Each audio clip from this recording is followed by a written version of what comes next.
Happy Monday, Cali X Boxing here with D-Style Boxing. This is another episode of HCP Aftermath. It's Monday. It's going to be a beautiful week. And by the way, D-Style, we got big fights coming up next week. So this is sort of like the calm before the storm, before the big fights come up. We got a big fight on Tuesday next week. Got a big fight on Saturday. So That's big right. things happening.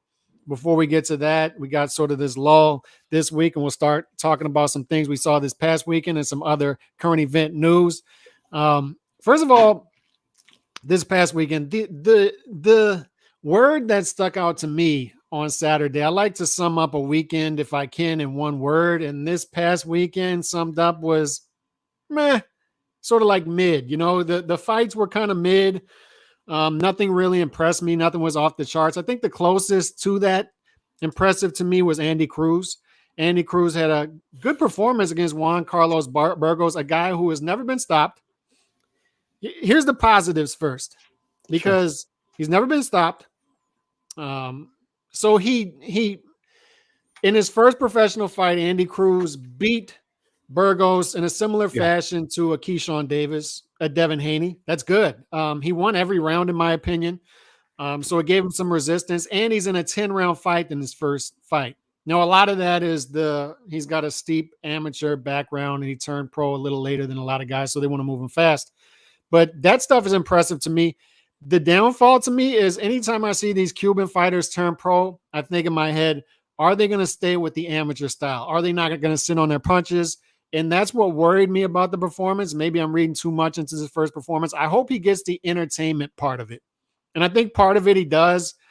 He had a theatrical ring entrance, stuff like that. But I hope he gets the professional part of it. And I have to sit on punches, much like David Morrell Jr., I think gets. I got to sit on punches. I got to try to knock guys out. I can't just go in there and pity pat myself to a 10-round victory, because it certainly seemed like he could have done a little more with Burgos and got a little more aggressive, but who knows?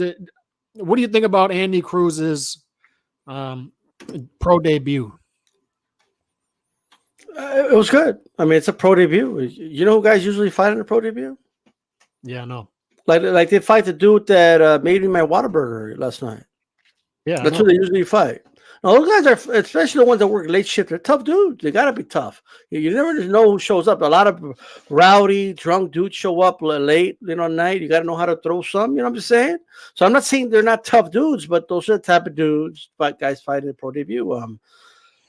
I think this might be more impressive, believe it or not, than the guy. I remember Lomachenko fought someone who was in the top 50 in his pro debut, which is still very impressive for a pro debut. And I remember the joke was like, yo, Lomachenko already fought someone ranked higher than any of Gary Russell's opponents at the time. Gary had like 20 fights at the time. It was one of the craziest things.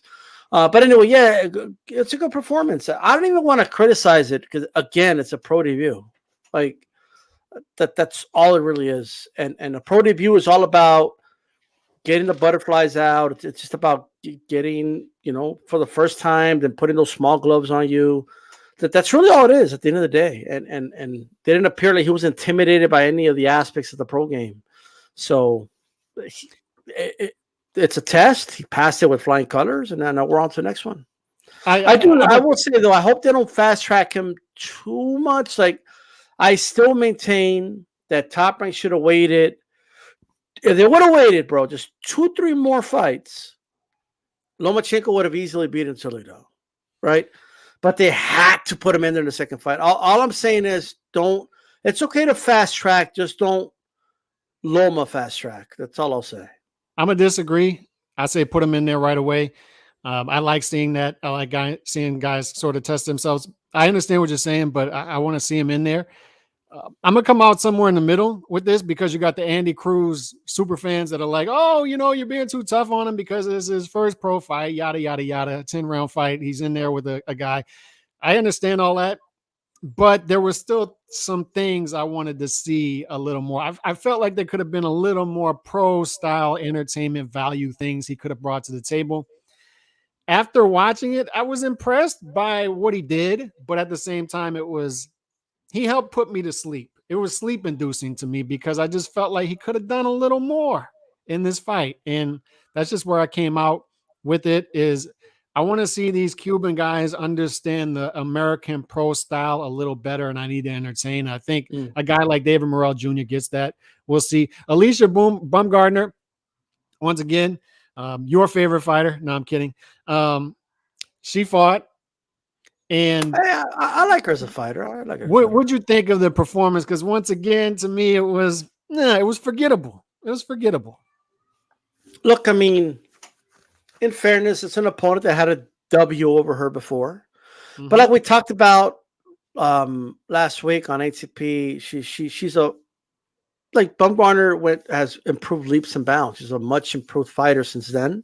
Really good chemistry, by the way, with Tony Harrison.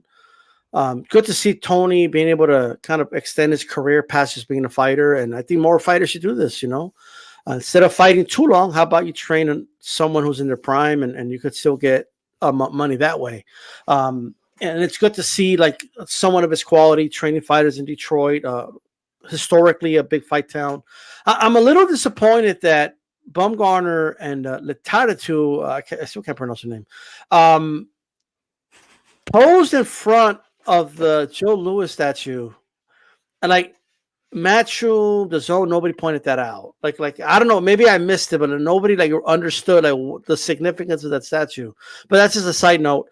I think Baumgardner looked good. I'm not gonna say she looked bad. Good fight, but I'm not gonna say it was like fight of the year or some shit like that. You know what I mean? I saw some people saying, "Oh, this fight's fire. This fight's." I think it's important that we want to support the women. We want to make sure the women are treated like athletes, and we want them to get praise. But let's not call something a 10 if it's a 6. Mm-hmm. All right. Mm-hmm. Because you want to reserve that for like to me, a great fight was Serrano versus Taylor. That was a great fight. Yeah. So what we need to do is not pretend like all the fights are that good, because they're not, right?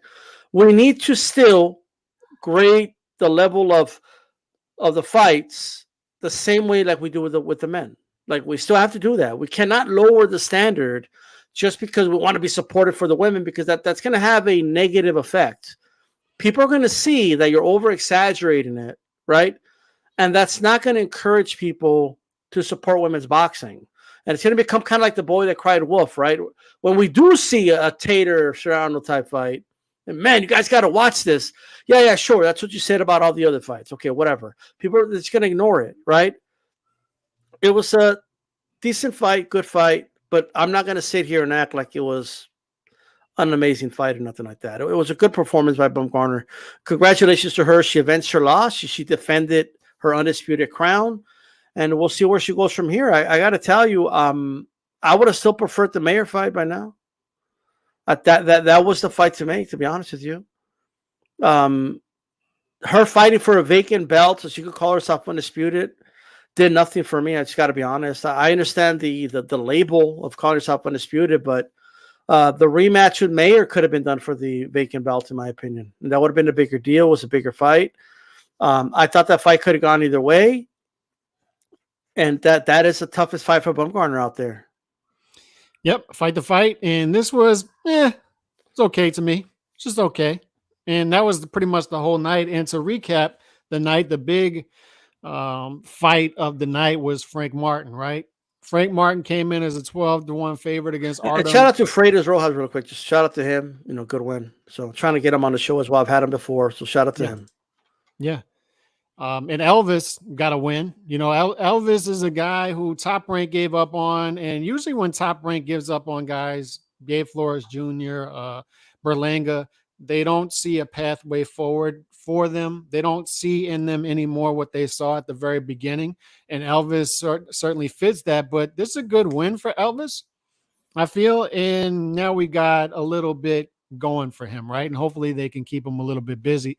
Knockout victory against a guy that in Postal that's been around the block, right? And that's a fight. If you're that dude, if you're a decent fighter, a good fighter, you should win that fight at that point, right? And he did. And he won by stoppage. So good for him.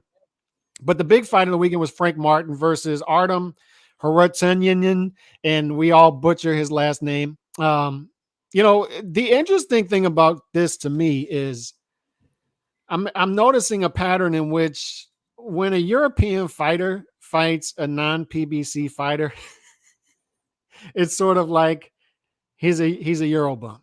And then when he fights a PBC fighter, he's not a Euro bum. It's interesting because when Terrence Crawford fought and knocked out David Evanesian, I was told that the welterweight division is the greatest division of all time because look at all the undefeated fighters. Well, Evanesian's top 10. He's still top 10 in the division. And I was told he's a Euro bum. Huratanyan is not a Euro bum. Callum Smith was a Euro bum, right? Right. And I'm not going into the fight. Frank Martin was a 12-1 favorite, heavy favorite. Right. And we were told he was going to style on him. Then he's going to call out Tank. He's going to call out Devin. He's going to call out Lomachenko. He's going to call out all of these guys, right? And he's a top 5 talent at lightweight. And he's 28 years old. And he's still a 28-year-old prospect, really. And he comes into this fight. And he looked good against Michel Rivera. He really did look really good in that fight. But in this fight, it seemed like a step back to me. And now it seems like it's being twisted as, yeah, but look what he did late in the fight. He was down in the fight. He comes back. He gets a knockdown in the 12th round, and he ekes out a victory, and he got in 12 tough rounds. It's like, whoa. That's not what you told me going in was going to happen. You told me that this dude is one of those dudes, and he's a 12-1 favorite, and he's going to run through this dude. And now I'm hearing, no, he's not a Euro bum. It was a tough fight going in, and Frank Martin passed the test, and it's going to be good for him going forward. The problem with that is with these guys, when I hear stuff like this, is a lot of these guys are once per year fighters now. So anything they can learn from a fight, by the time they fight again, it's pretty much going to go out the window anyway. So I need to see these dudes, if they're going to be this inactive and this part-time, I need to see them put on good performances when I do see them. And I didn't see that with Frank Martin in this fight. What I saw was a guy too economical, not throwing enough punches, waiting too long to figure it out. And he didn't look like the expert boxer out there. Derek James and all of his trainer wizardry that was last year, and this, once again, it goes to what we always talk about. Trainers get too much credit in big wins, and when their fighters look bad, they get all the blame. And it's always somewhere in between, right? Derek James had a lot of favorable matchups last year in big fights with his fighters. This year, it's looking not so much, and I think it's going to be a boomerang effect this year. And I got to be honest, I wasn't impressed at all with Frank Martin. Am I being too am I being too critical? I would say yes, because look, we need to also, I get what you're saying. I get the argument of the packaging versus what we saw, but everything's a cause and effect. What about the opponent? Like maybe we underestimated the opponent too, not just the people hyping on Martin, right? This guy's a bronze medalist. He's not just some chump. Maybe the bookies were just wrong. Maybe the 12-1, they were just wrong about it. You know what I mean? I think what I saw was, and a lot of what he said is spot on. However, I did see some things that I liked. And I have more to say about the Euro thing, but I first just want to give my assessment on this Martin thing. I saw a fighter that, when told, if there's one thing Derek James did do, was tell him, hey, you need to step it up here. Like you're not winning this fight, right? He stepped up. I think he outlanded him in the last 3 rounds. He looked like a different fighter in the last 3 rounds, by the way. He showed, hey, I do have a gas tank when I need it. He got a big knockdown. I mean, that was really, really clutch. Although I hate that word, but nonetheless, I'll use it here. He stepped up when he had to step up. Now, the argument is, well, he should have stepped up earlier. He could have done better.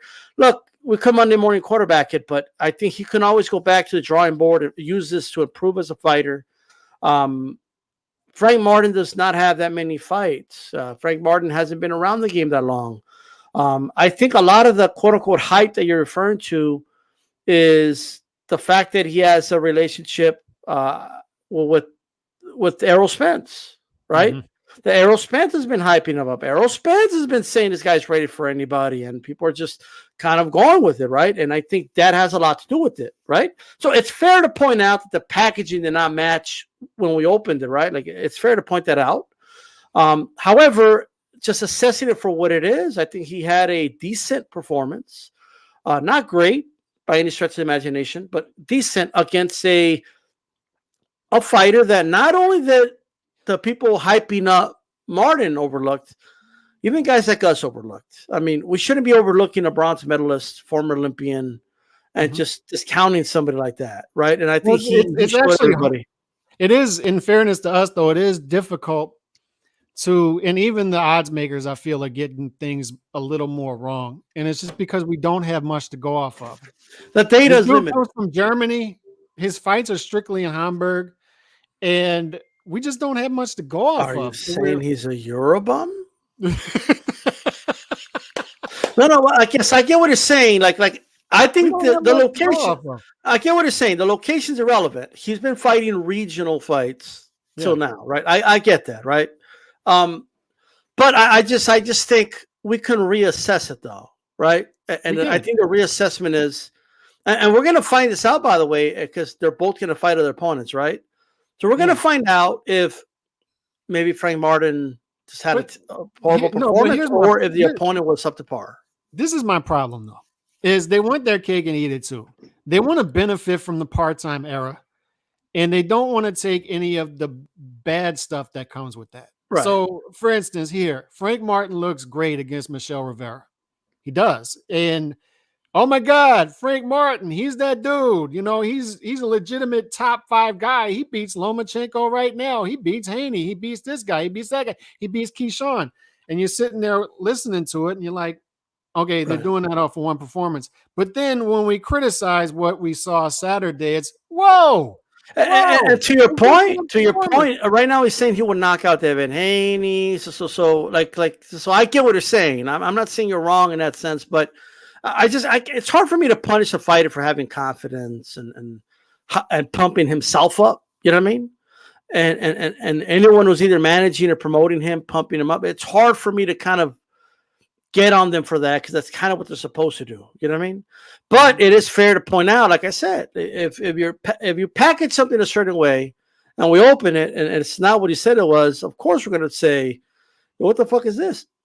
You said this was a pair of Jordans. It's just like fucking Pumas. Like, what the hell? Oh, well, Pumas are great shoes. I didn't ask you if Pumas are great shoes.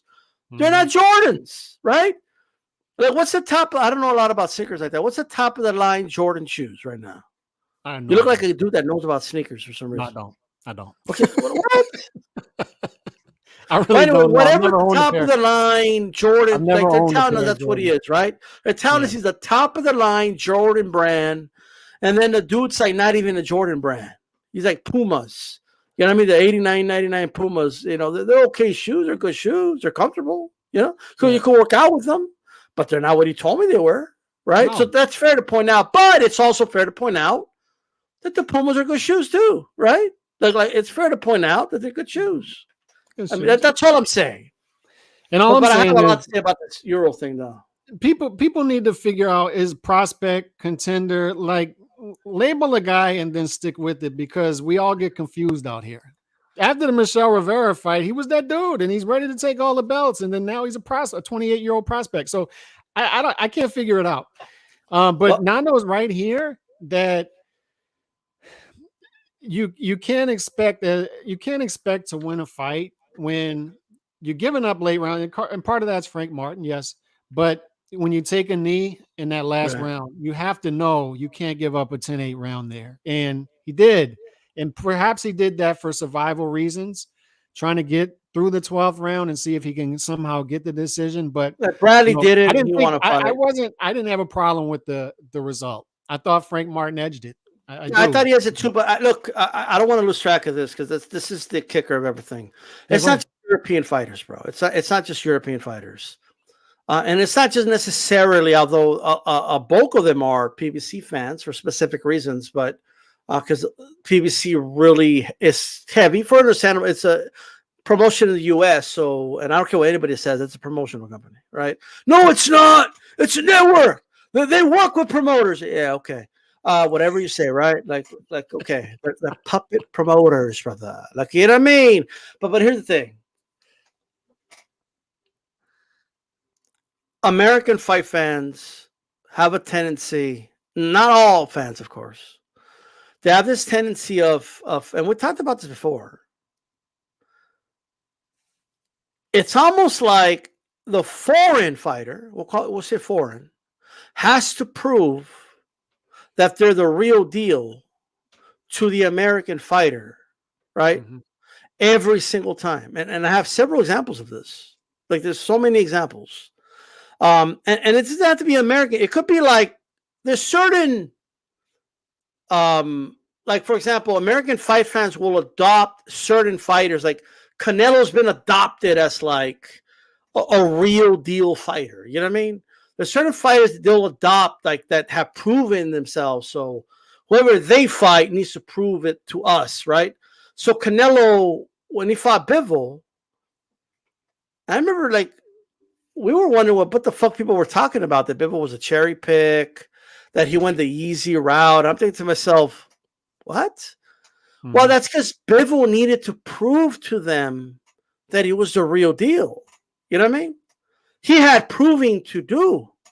You are a bum until proven otherwise, right?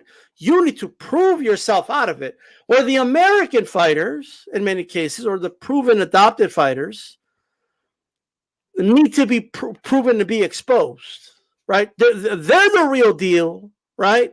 And even if you beat them, that just means you proved you're the real deal. Mm-hmm. And right now they're doing this with Inoue and Fulton, right? I keep hearing, oh, well, Inoue needs to prove to me he's a real deal by beating Fulton, right? So if Inoue comes out and destroys Fulton, that just proves, okay, he proved to me he's a real deal. That's not Fulton got exposed. That's Inoue proved to me he's a real deal. Yeah. Now reverse it. If Fulton destroys Inoue or embarrasses him in the ring, right? Oh, see, we knew he was a bum. Like we knew he wasn't a real deal. Like that is what, unfortunately, a lot of American fight fans do to a lot of foreign fighters, right? They need to prove themselves. Like, remember, Perov goes in, destroys. He annihilates. Help me out here. Danny Jacobs, right? I mean, overnight, what would they say? Oh no, that European's for real. He proved to me he's a real deal. Like why? Because he beat Danny Jacobs. He wasn't a real deal before he beat Danny Jacobs. If Danny Jacobs did the same thing to him, I see, dude's a Eurobum, right? And when the European, right, or foreign fighter, doesn't have to be European, puts up a good fight, all of a sudden they add this extra label to them to justify why like Martin, he struggled against his opponent, right? This guy's a bronze medalist. He's an Olympian. Now, all of a sudden, they're not using Eurobum. They're saying Olympian, bronze. They don't even say bronze. Olympic medalist. You know what I mean? I hope people don't even look it up. He's an Olympic medalist. He's an Olympian. He's a great fighter. That's a tough dude. You guys just don't know your boxing. All right? You don't know your boxing. That's why you don't know he was a tough guy. Like, right? When Villa beat Ellis, they weren't saying all that shit about Villa until he beat Ellis. And then they said, oh, yeah, that's a tough dude. And by the way, he is Colombian, by the way. He lives in Venezuela, but he is Colombian. That guy's a tough dude, right? That's a tough motherfucker. Like, you know what I mean? Like, they change the terminologies. They change what they say about fighters, right? Do you remember what they were saying about Hellenius on the lead up to the Wilder fight, even afterwards? He was a real life Viking. Oh, yeah, you guys talking all this shit. Hellenius is a Viking warrior. He'll skin you alive. Like, this dude ain't skin nobody alive, bro. What the fuck you guys talking? Like, what? He's like, what? But if Hellenius was fighting fucking Fury, why is Fury fighting that Eurobum? Right? They were acting like Robert Hellenius was really on Viking ships, like with a sword, like battling other tribes in other countries. Those content creators saying, like, oh, they're talking all the shit about Hellenius. I bet they wouldn't say it to his face. Like, what? What's Hellenius going to do to me if I say I don't think he could be Wilder? I don't think he belongs in the ring. Like, what's he going to do? He's going to beat me up? He's going to beat up a fan because they don't think he could be Wilder? But he's gonna skin me alive. He's gonna tie me from the ankles upside down and skin me alive because he's a Viking warrior. These are stupid, bro. What the fuck's the matter with people? Like, if Inoue beats, I'm telling you, he beats Fulton or gives him like the fight of his life, right? He's arrived. All of a sudden, yeah, that's a tough dude. Why you guys talking shit about it? Well, why are you talking about Fulton that way? Why are you making fun of him because he got knocked out? You guys said Inoue was the shit. Why do you think? Shut up. You'll be the first with the shit on Inoue and everything he's accomplished. Basically, like this is a test. Fifth division moving up, but he needs to prove to you he's a real deal by fighting Fulton. This shit's ridiculous, bro. But that's where we are. That's where we are. Another example right there is of American elitism is why is Fulton got to go over there to Japan to fight that fight? You remember that at the very beginning? And why has he got to fight at Tuesday morning? Why would we watch a fight on Tuesday? It's like, bro, you know how much money he's making to go over there and go fight that fight? Not only that, bro, he shows up over there. The media swamps him. There's fans everywhere. He's signing my glove. He's treated like a rock star over there. He's treated like American fight fans. You don't support American. You don't show up to the fights. So too bad. We're gonna take it to where they do support the fight. Yeah, he's treated like Stephon Marbury going to China. Like they treated that dude like he was a god. And that's how Fulton Jr. is being treated over in Japan as the challenger, the foreign challenger. They're treating that dude like the guy who he should be treated. Like, I mean, he's got pound for pound talent. Fulton Jr. has achieved things. And down here in America, we don't support and properly evaluate lower weight class guys. And I've talked about this. How is it that Chocolatito was not in the fighter of the decade conversation more so than he was from 2010 to 2019? Look at his resume. It dwarfs everybody else's, and it's the lower weight class and the lack of respect they get. And that guy's going to Japan and getting his respect. Yeah. And look, we're going to talk a lot about that fight on this week, but you guys need to watch that fight, by the way. I'm just going to say that right now. I'm going to say that every show we do, we're going to say it. And I'm saying it starting right now. Fulton, Inoue, you have to watch that fight, man. I cannot express to you guys enough what great of a fight that is. And by the way, I wanted to ask you about this. What did you think about the girl? I wanted to before we move on from the aftermath, I want to comment on that. Go ahead. Here's what I'll say. In the words of Eminem, kind of, y'all act like you never seen a pair of tits before. Like you know what I mean? What's going on over here?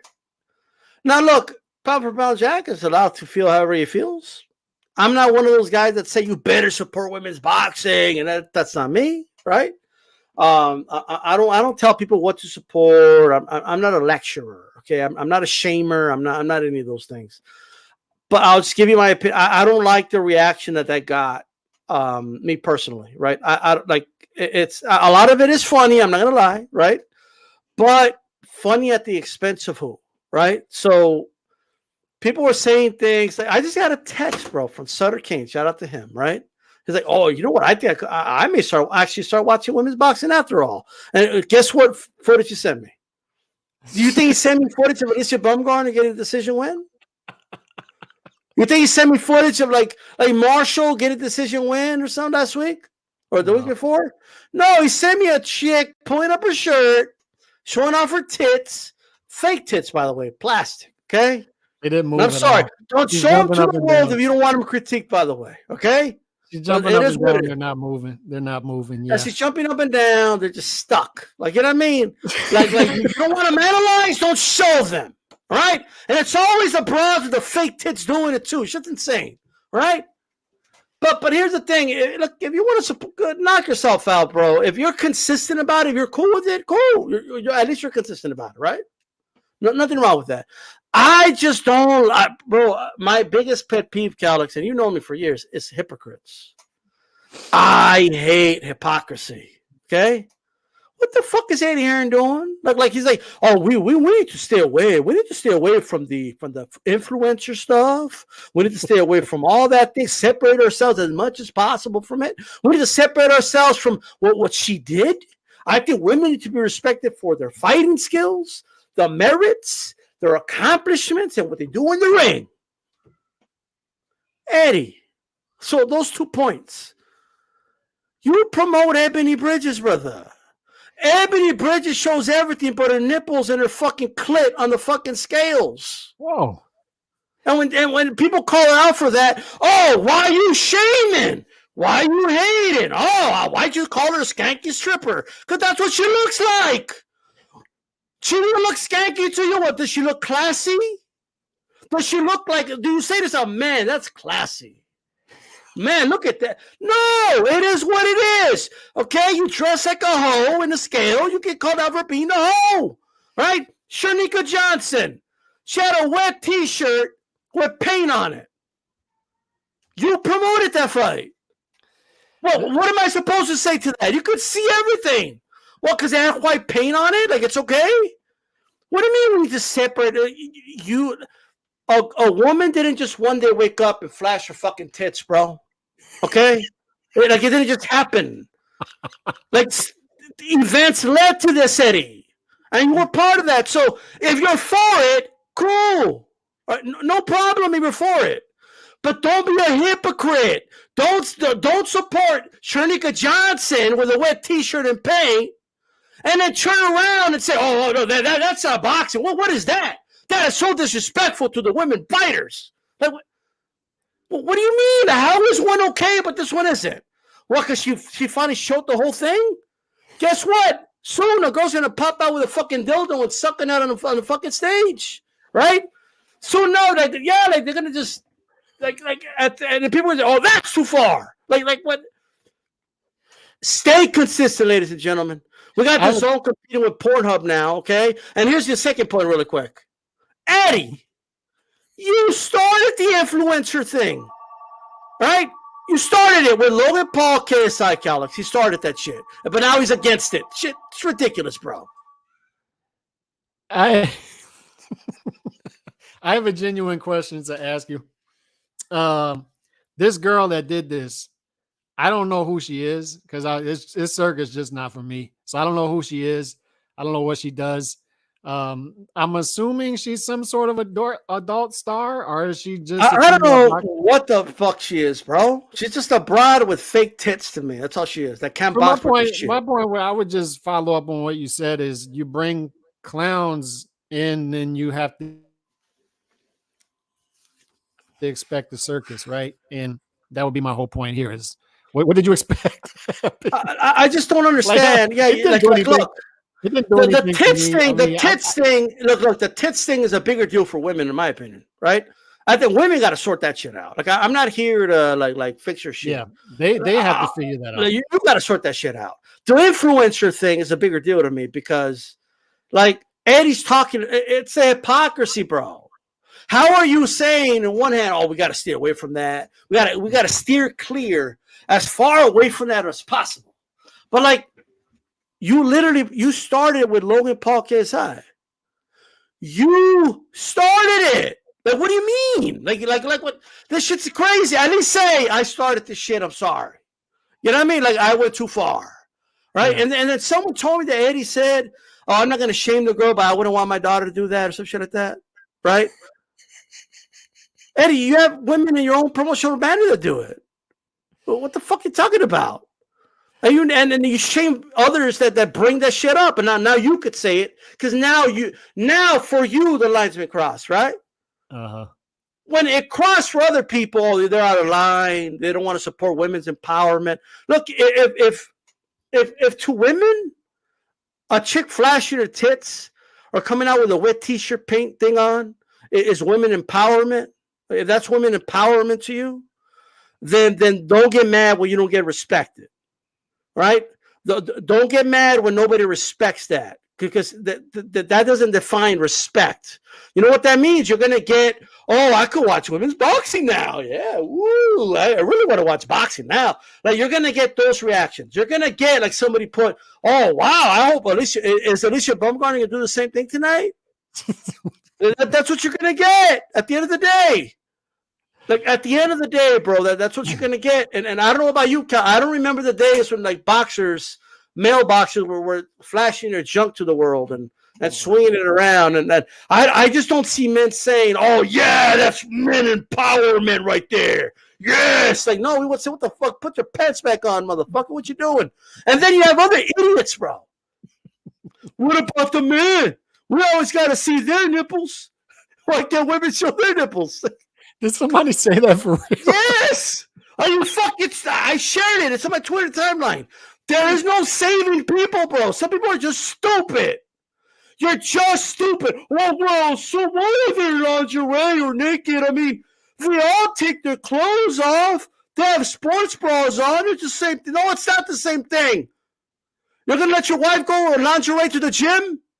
You let that happen with a thong on and shit? It's the same thing, right?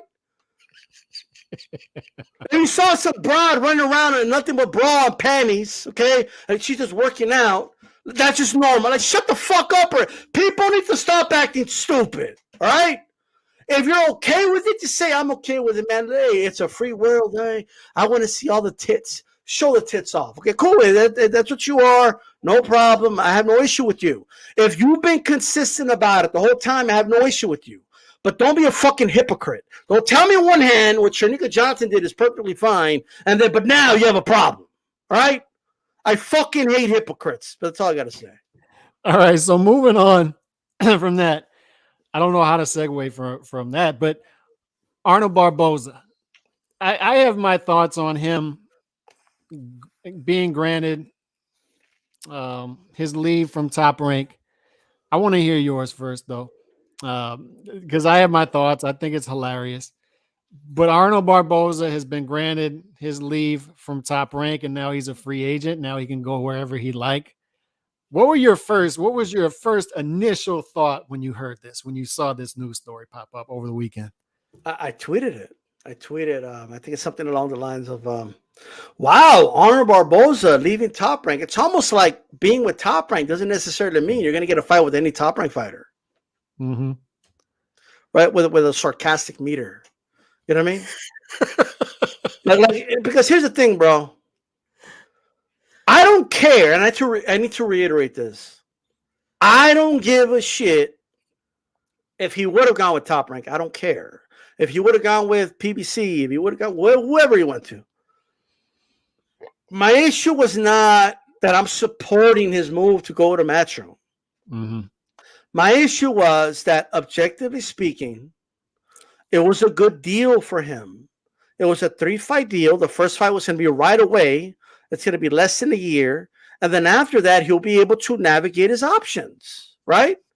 Whereas the Top Rank deal, from what I understood, was it was going to be more fights.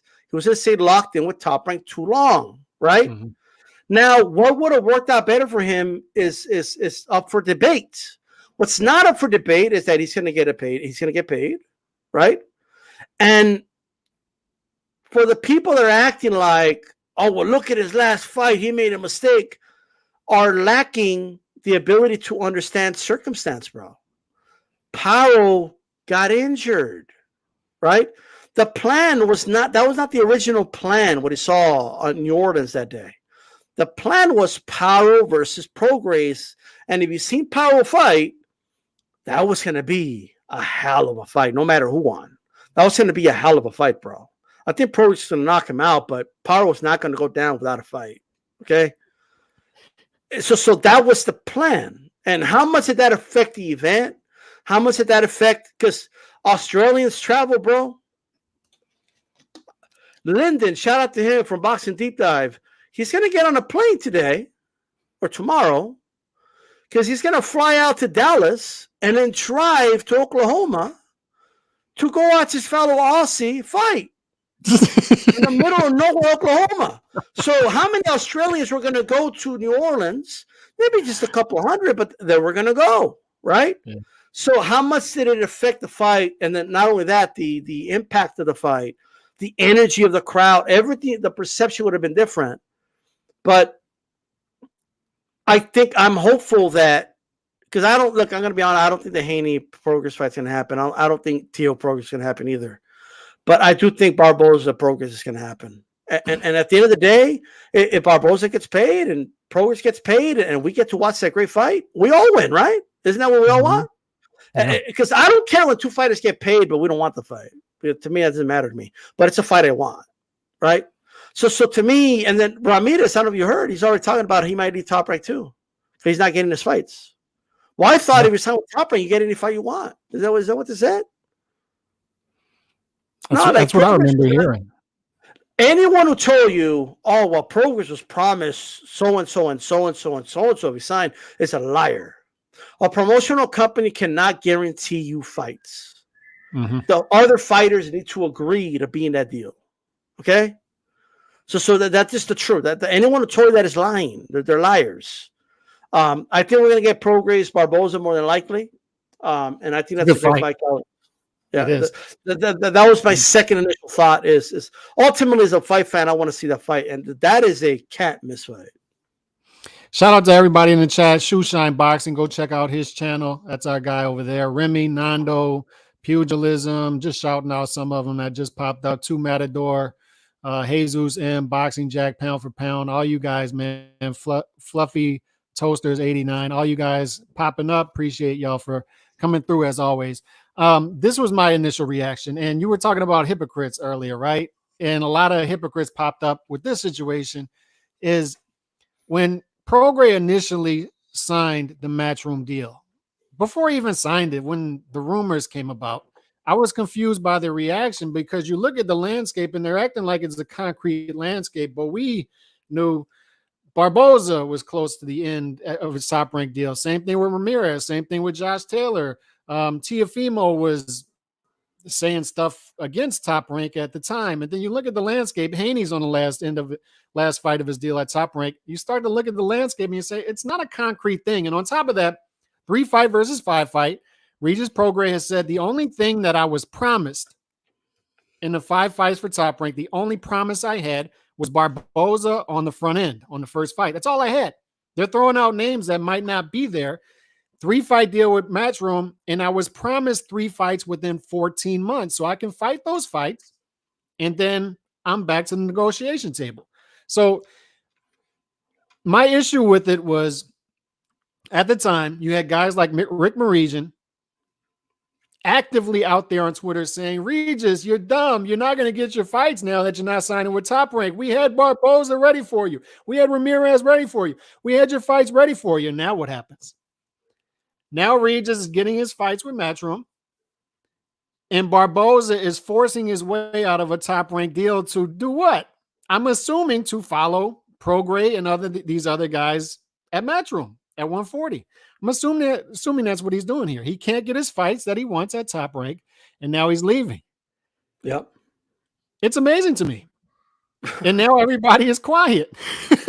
The landscape changes so quick. And by the way, Calix, once Progress's deal is done with Matchroom, I'm not in favor of anything. I'm in favor of where are the best fights at?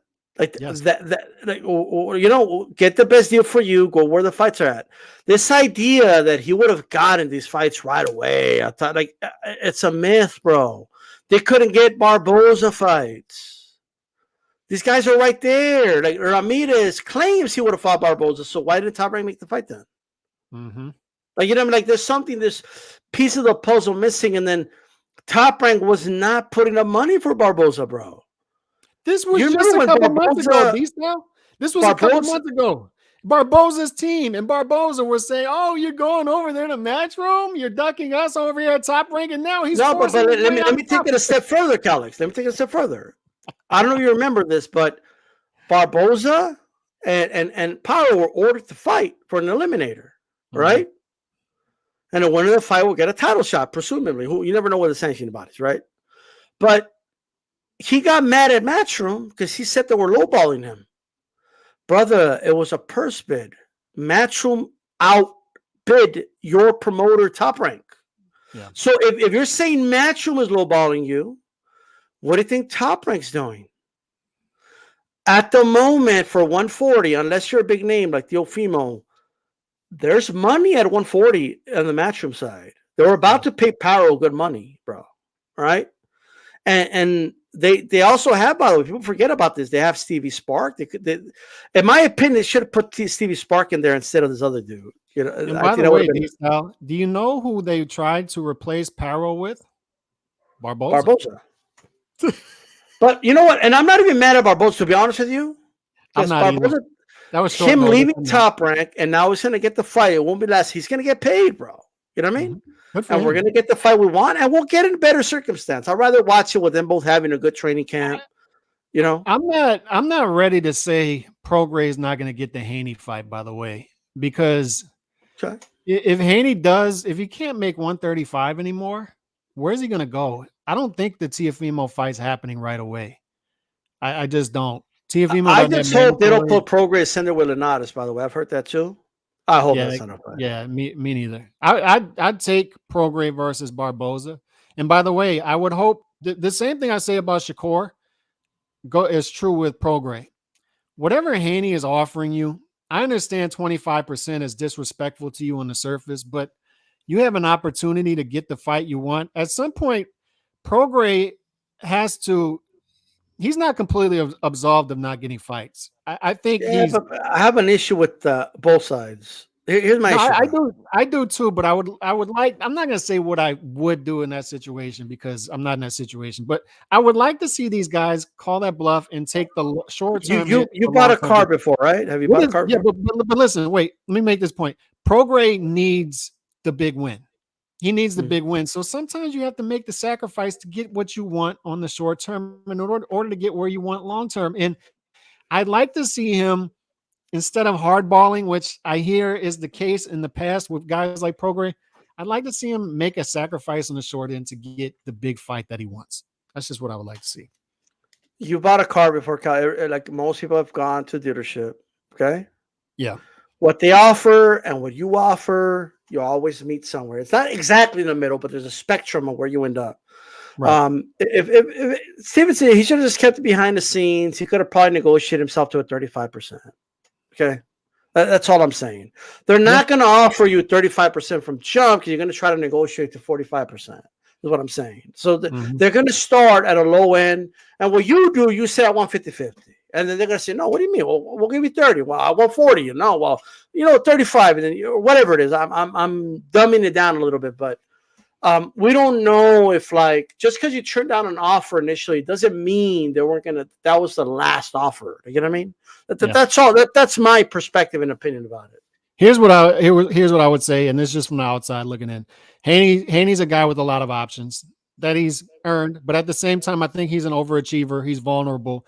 And I think somebody out of these handful of guys being thrown out as his possible opponent is going to do, I think, would be possibly the wise thing and take short money to fight him and beat him. I think that's a possibility here. And a lot of these guys are going to lose out on that fight. Yeah, but you know what else he is? And a lot of fans are going to want to hear this. Everything you said, but he's also a subsidized fighter, right? When I hear people say, "Oh, well, he's made more money than Shakur," based on what though? Was it based on merit, or was it based on, what DAZN was paying him? You know what I mean? Like the money he made against Barboza, was that based on merit, or was that based on, like, was he the one selling the tickets? Was he the draw? Because every time I seen a fight here, there's empty seats all over the place, right? So I don't see in any way, shape, or form any proof that anybody could show me that he's a bigger draw than Shakur. Like, there's no metric somebody could show me that show, oh yeah, Shakur. Because at the end of the day, that's what purses are based on. They're not based on how many belts you have and what the fuck are people talking about. Look at the money Tank gets paid. We're gonna talk about him, but he doesn't get paid all that money because he has all the belts and like I to this day I don't know what the belts are leveraged. They may help you out, in terms of leveraging a better deal and all that. Don't get me wrong, I get that. But the belts are honestly just pawns on the chessboard. That's all they are. They're useful, but that's all they are, right? So at the end of the day, it's based off what you generate. And I have yet to hear anyone tell me, oh no, he deserves more because look at what he sold out. Look at the pay-per-views he sold. Look at the gate he did here. Look at the crowd he got over here. It's always, well, he did all the sacrifices and Loma ducked him and they avoided him, and they didn't want to give him a shot, and he went to Australia and he beat Barbozas, and he has all 4 belts and he's undisputed. Like all those reasons are nice, but it doesn't tell me why he's a bigger draw than Stevenson. Like a 75-25% draw. Yeah, speaking of a guy that the belt makes him, I wanted to touch on this real quick before we get into bigger topics. Riley Romero.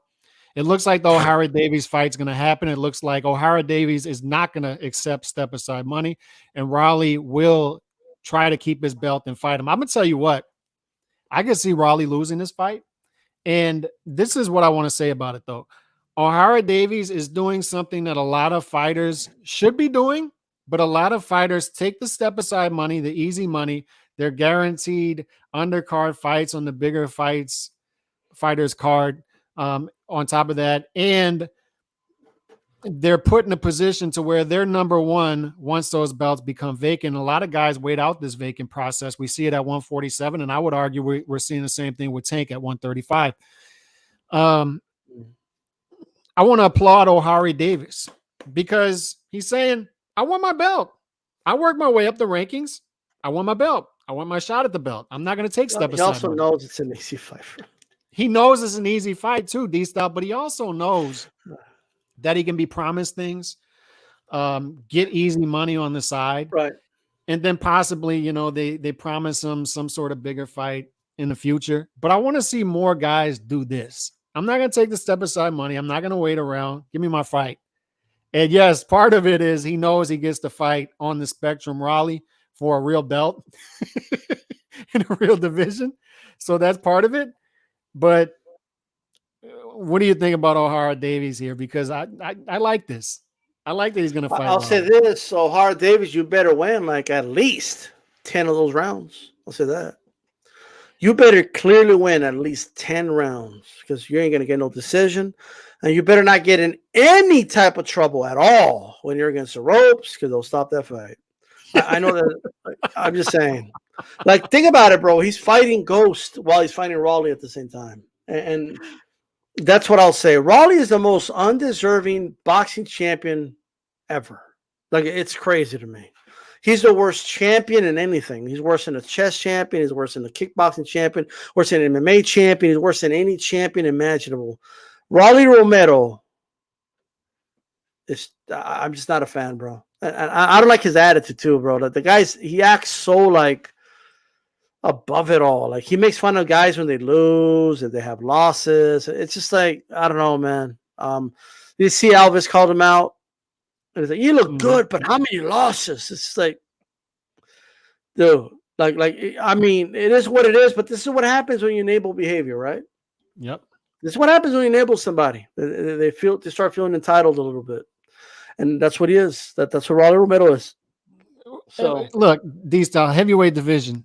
Anthony Joshua, I was on board. I like what's going on with his career. And he feels the need to take a shot at my boy Carl Froch's nose. What is this? Now the whole heavyweight division is dead to me. It's dead to me. Anthony Joshua is now dead to me. He said McCracken is a good trainer, but he never taught me defense. Well, why is it dude got to take? He's got to be taking shots. You were just saying, look at Froch's nose because he never taught him defense. Listen to me. He's taking shots at Robert Garcia. He's taking a shot at McCracken. He's taking a shot at all these trainers. He's throwing people under the bus. You don't need to be doing this, dude. We like your career. You're fighting good fights for the most part. I missed it, though. I missed it. What did you say about Robert? No, a couple of days ago, he was saying that Robert was never there, something like that, and it wasn't working out. It's just the same stuff. He's throwing Robert under the bus. Because Robert had to go to England. Yeah. Like Robert had to leave the country to go train your stupid ass. Well, what do you mean? He's throwing Robert Garcia under the bus. Then he's throwing McCracken under the bus. But I was fine. Don't. My boy Carl Froch is sitting there innocently, and then his nose has to be brought into this. Oh, look at Carl Froch's nose. In fairness, Froch holds the Guinness World Record for blocking most shots with his nose. He does. And Carl Froch, I understand he's been critical, but listen to me. Listen to me when I say this. He's on the other side of it now. He's behind the desk. He's giving honest criticism. And I think AJ has to have tougher skin here, especially when he's taking criticism. He should take this constructive criticism from the second greatest UK boxer of all time and the greatest super middleweight of all time in Carl Froch. You know, he should be taking constructive criticism from Joe Calzaghe's dad. And Carl Froch is the first person in history to have a son that's older than him. And Joe Calzaghe, who would have lost any mythical matchup versus Carl Froch and has a weaker resume than Carl Froch,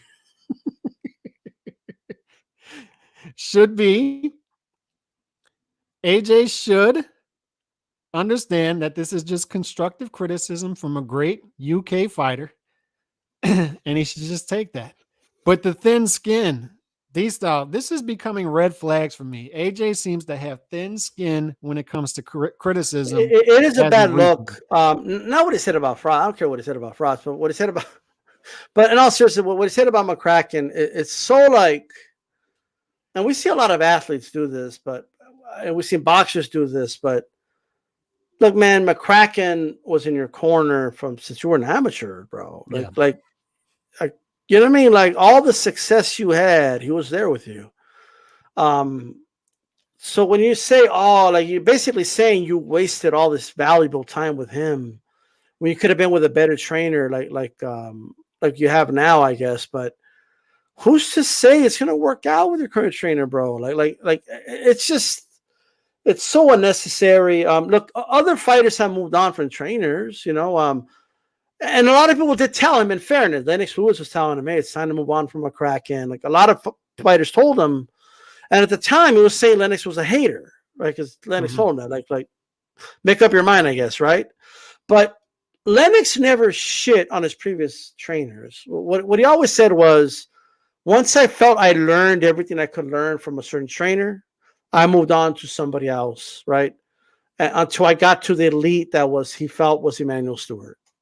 Now these guys are becoming fall guys, the trainers. They're becoming fall guys. Yeah, but what he never did was, I left this guy because he didn't know what the hell he was doing, or he just didn't do that. He just said, I moved on because I learned everything I could learn from them. I absorbed what I could, and I went on to my next guy. Like that's it. Like, I just think you don't even know how it's gonna work out, bro. Like, you didn't even look that good in your last fight. I'm just saying, you know what I mean? Like, so it's McCracken's fault that he couldn't beat Usyk now. It's his fault. I mean, I don't get it, bro. It seems unnecessary to me to throw shots at McCracken that way. And in fairness to Froch as well. I mean, leave Froch's nose out of it. You know what I mean? And I'm only half joking about that. It is what it is with Froch. But I just don't like, the reason I wanted to highlight it is there's this trend. It's been going on for a while of guys throwing their trainers under the bus. That whole camp, bro. Like, well, not that whole camp, but like Ryan and AJ, they're doing the same thing. They're doing the same thing, and Derek James is the sweetheart right now, but I'm just telling people, I saw it last decade with Freddie Roach, and I saw it the decade before. Buddy McGirt went through this. They build up these trainers, and then they tear them down. And you have ebbs and flows, right? And as of right now, Derek James is this media sweetheart, but I'm telling you, there's a rough period coming up for him. I see it from a mile away. His big fights are not that favorable this year. And on top of that, I'm not so sure Ryan Garcia is going to show the strides that people want him to under Derek James. Same thing with AJ. I think there's going to be stagnation. I just think people. And that's nothing against Derek James, by the way. It is what it is. At some point, this is where people got to be. But Callie, this is where people got to be objective. Like Spence going to fight Crawford. Jamal's going to fight Canelo. AJ might fight, let's say it's Wilder or somebody, right? Later in the year. If that's the case. Like, we have to, like, take it for what it is, right? But can I guarantee you, if those guys lose, Derek James is the worst trainer of all time. He's been exposed. But if they win, he's the greatest trainer since sliced bread. So like, just take it for what it is. Like, give credit to the fighters. At the end of the day, we have to give. I have a 90% rule. 90% of it goes to the fighter. That's exactly my point.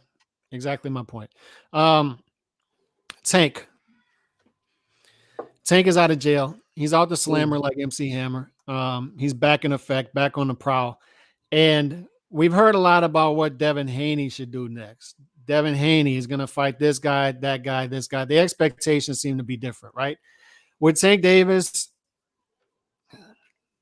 I want to break my rule here. I want to ignore track record. I want to say I think he's going to get what's called FOMO, fear of missing out, and say all these guys are in these fights fighting for legacy. I want that. I want that. I'd like to think he had that moment of reflection in prison where he looks in the mirror and says, I want legacy. You know, it's good. I just had a big pay-per-view event and sort of got things going in boxing, but I want legacy. I want real belts. And I want to do some reach out here to the Tank Sexuals because I've noticed we're at this point now where they've never wanted Tank to assume risks. And there's risks you have to assume once you go after real belts, real things, legacy. And they want to disassociate themselves from that because they know the risk that is assumed with that. And it's a possible loss. And they can't have that. They can't have Tank lose. But I think we're at the point now where the embarrassment, the shame of not fighting for real belts and not having a real belt is starting to exceed the fear of losing. And that sort of gives me some hope that something could possibly happen here. And I want to do some reach out to the Tank Sexuals. Aren't you tired of carrying the weight of that relationship, carrying the brunt of that relationship? Because I saw it again over the weekend. I see Tank get out of jail. He posts a picture with the money. They're with their microscopes kind of trying to count how much money it is. And I got news for him. I learned division in first grade. Anything divided by 0 is 0. You get 0 of that money, by the way. That's number one. Number two, they're out there already fighting mythical matchups for the dude. He'd beat him. He'd beat him. He'd beat him. And I want to do some outreach here. Don't you get tired of fighting the mythical battles for him? And I'm not talking about historical mythical battles. I'm talking about fighters in his own weight class at the same time at the top. Make no mistake about it. I think there's a jealousy of Devin Haney from the Tank Sexuals in the Tank side. I think he has everything they want that they are fearful of going to get. And I think the shame of not having those things is starting to exceed the fear of going after those things. And I would hope we can all get together at this point and say, Tank, Isaac Cruz rematch, not acceptable. You need to stop being a window shopper of real belts and go in there and try to get a real belt. Stop sitting around waiting for a vacant belt while you parade around with your Reggie belt. You know, he likes purses. It's like a fake purse, right? It's like a fake Louis Vuitton purse. That's what he's wearing. Go in there and try to purchase a real belt. Try to get a real belt. Try to fight for real things. Fight for legacy. That would be my pitch to the Tank Sexuals. Step out the way. Demand greatness from your fighter. Demand greatness because the power brokers are there on Twitter listening. And let's do this together. Let's get this guy a real fight. Let's get him a real fight for legacy. That's what I want to see. I want to see Tank become a real champion, not a Pinocchio champion, a real champion. Stop being a window shopper. Try to go in there and get a real belt. You're a window shopper. You're mad at Haney because he's got the 4 belts. You know what I mean? Look, like here's my thing, bro.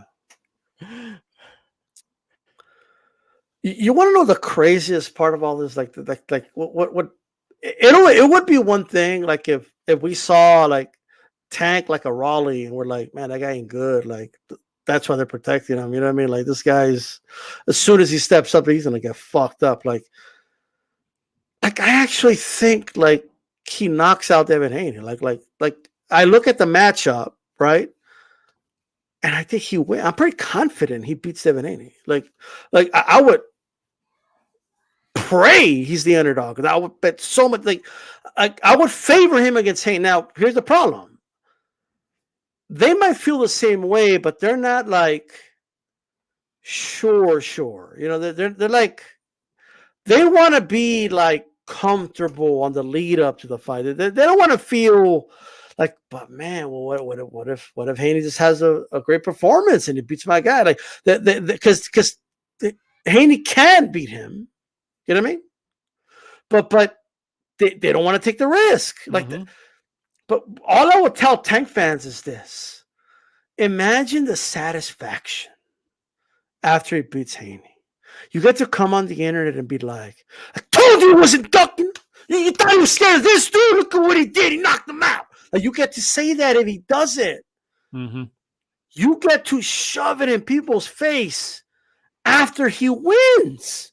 Like, you don't get to do that with fictional matchups. Yeah. Mythical matchups, there is no like post-fight celebration. I don't know if you Tank fans have noticed that or not. There's no like post-fight, celebration show. You know what I mean? It's just you saying he wins. Like right now, I'm saying I think he beats Haney, but you have to actually do it though. You know what I mean? You have to actually go to the ring and get it done.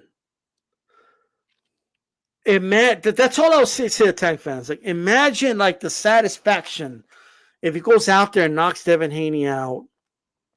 Imagine like you'll be able to come on here and be like, we told you guys Tank's a real deal, and you didn't believe in him. We told you he would beat him, but you demanded, and you could blame us. You could be like, Devin Haney was knocked out, and it's your fault, Calix. You're the reason he got knocked out because you wanted to see the fight, right? You could blame me for it. D-Style, your fault. It's on you. Devin Haney getting knocked out. It's your fault. We told you you would win.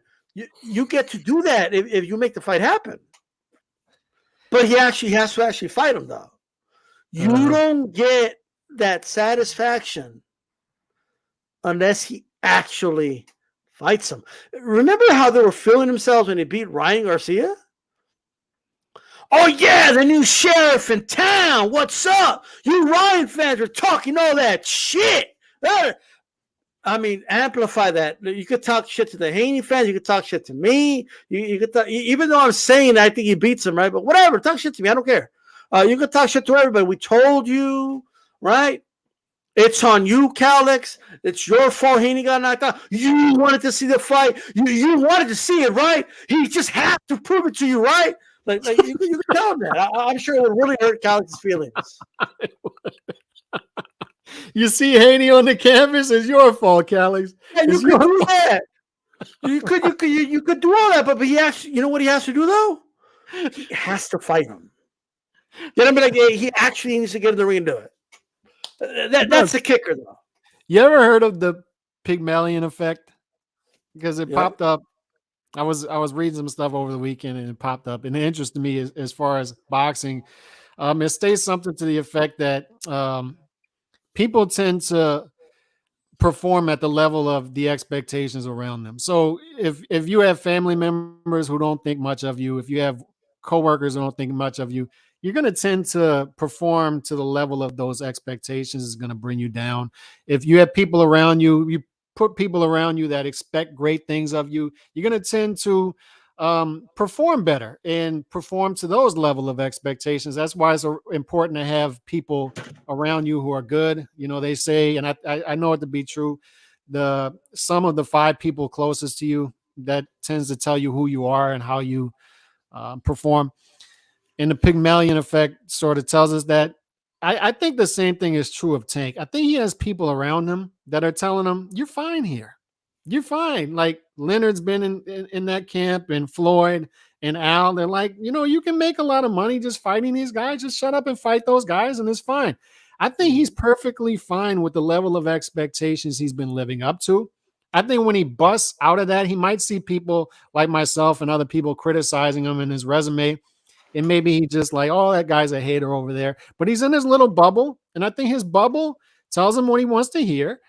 And he's fine with that. And he's going to continue to live up to those expectations. What I would like to see is a collective agreement between sort of a ceasefire between tank sexuals and the non-tank sexuals, people like myself, and say, look, we need to come together and get these fights made. We need this dude to fight a Shakur. If Devin Haney moves up to 140, follow him up there, fight him, fight Prograis, fight whoever you want, but just make the fights that people want to see. Yeah. And start to thicken this resume up. It wouldn't hurt my feelings at all if Tank makes a 180 and goes on this hellacious run and mows guys down. That's what we want. Like, that's what we want. Yes. That's not gonna. But they think I don't want to see that. They think that, see that. they think that I'm just hating on Tank just to hate on Tank. But I'm starting to notice something that I think a lot of people on our side aren't noticing is I don't think they're fine with where Tank's at. I don't think they're happy. I think they want him to have real belts. Well, you know what it is, though. I'll tell you what it is, Calix. It was remember, like when they first started doing it. Do you remember the whole "he's the face of boxing now" movement? Yeah. And what did we say? You know what? I'm not even going to argue with you guys. You want to call him the face of boxing? Now you have to do face of boxing shit, right? Because there's a whole nother level of responsibility with that. Now Isaac Cruz isn't good enough, right? It just isn't good enough. Now you have to, and what are you gonna do now? Because you said he was a new sheriff in town. What type of a sheriff just lets a dude just stroll around with the 4 belts like he owns the place? What type of sheriff are you?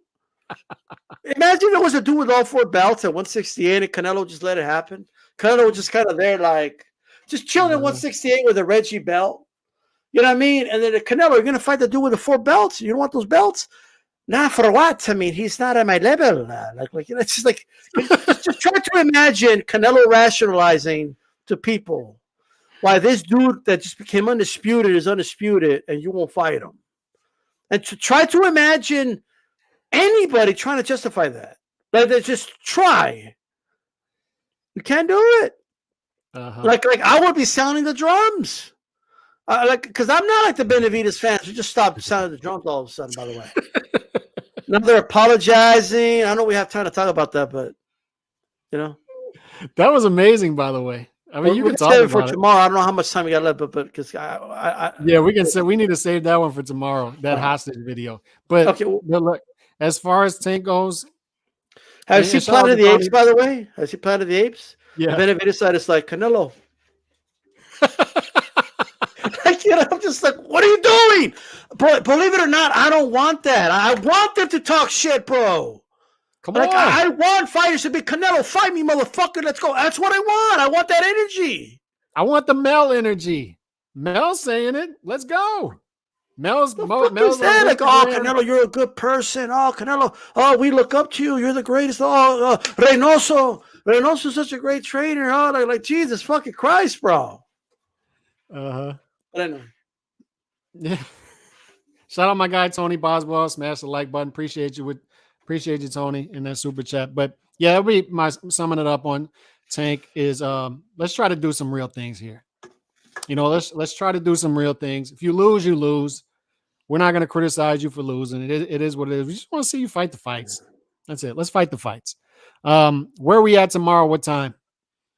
Tomorrow, same time as always, every Tuesday, guys, 8 p.m. Eastern, more or less. Keep in mind, we have to be a little flexible, so we'll figure that out, but it's around that time.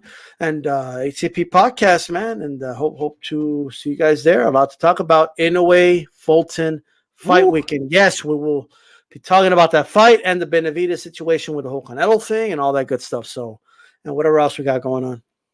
Yep, and make sure y'all hitting those likes, alerts, and subs. Appreciate y'all for rolling through. See y'all tomorrow on D Styles channel. God bless. Peace. Peace.